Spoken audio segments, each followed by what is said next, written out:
Нека ви обясним каква е ролята на разширителните съдове Gmax и защо те са толкова важни за всяка помпа. Разширителният съд предпазва помпата от натоварване. Когато затворим кран или водният поток внезапно се промени, в системата се създава хидравличен удар. Съдът поема този удар и го умекотява, вместо той да се поеме директно от помпата. Така се намалява износването на работните части и се удължава животът на цялата система. Освен това, съдът е разделен на две части. В едната си част има вода, а в другата има напомпан въздух, като налягането е съобразено с работното налягане на системата. Това означава, че при малка консумация на вода, помпата не се включва всеки път.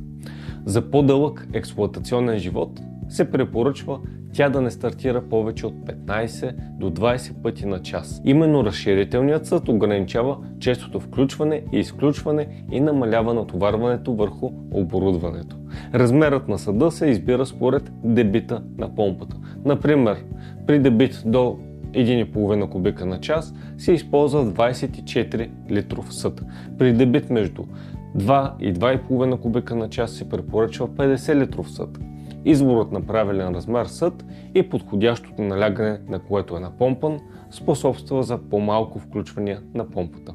Това от своя страна води до по-дълъг живот и работа на системата. В гамата на Gmax има хоризонтални модели от 24 до 100 литра и вертикални модели от 8 до цели 1000 литра. Изборът между хоризонтален и вертикален вариант зависи напълно от наличното ви пространство. При нужда помпата може да бъде поставена непосредствено до съда, което е удобно при ограничено място.